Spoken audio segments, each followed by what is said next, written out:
How do you establish relationships between nouns? You can think of any kind of relationship relating the two concepts. In the beginning, you don't need refined words. You just need to have the maximum amount of words linking the two concepts. Now, if you can't think of any kind of filter to find these words, you can proceed in the following manner. You can link them by name, you can link them by goal, and you can link them by role or function.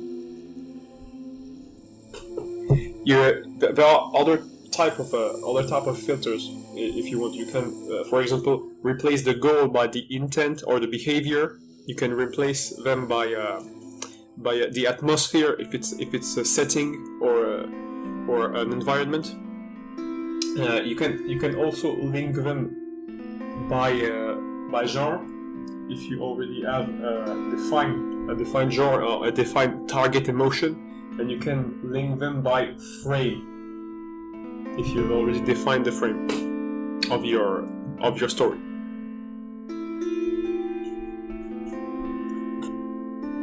Why use random noun generator? To limit your hesitation. If you don't know what to start with, you just go to this site, to this type of software. You enter the following parameters, and you just click generate, and that's it. You've got your story. It works on all scales.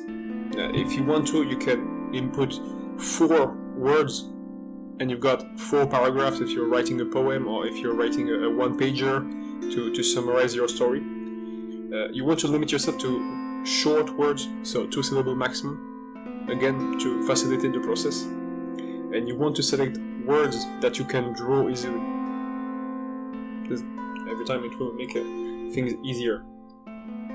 If you can target the emotions you're trying to generate, it will be even easier. And in this case, you may not even need to generate so many random words. You can, for example, generate 3, but pick only 1 out of 3, and then find the other 2 by knowing which genre you want to write in which way you want to frame this genre, what will be your context.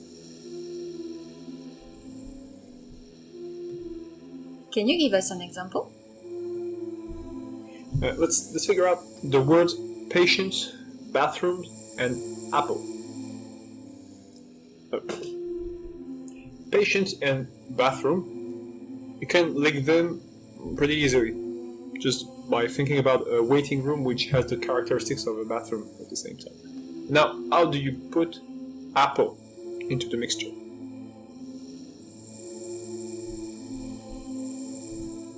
For the relationships between patient and bathroom, first. Why do you want to put patient in a bathroom? Because it's comforting. It's often the most salubrious room in the house. And it's warm. It's not necessarily warm, but for the properties of the apple and how it works, it will be necessary to reach a certain temperature, at least the natural human body temperature. The link between bathroom and apple. It's awesome. It's invigorating and it's tonic.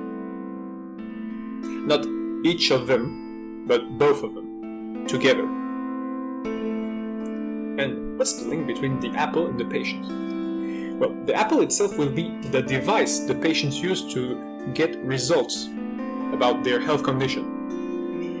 They get the apple and they put it in the bathroom with them. They take it with them and they just prick the finger with the apple's tip, and just with a little droplet of blood, they can obtain results quite fast. The apple gives you many kinds of health data such as blood pH, nutrients, immunity status, ionization, hormones, neurotransmitters. And all that is compacted on the apple itself, whose skin is a screen. And on this screen, all the data are displayed, allowing the patients to get all the results they need quite easily, since the skin itself is a tactile screen. How would you summarize this story? The patients get into the bathroom to get their health information thanks to the apple. They prick their finger with the apple's tip, and with just a little droplet of blood, they can get all the data they need on the apple's surface.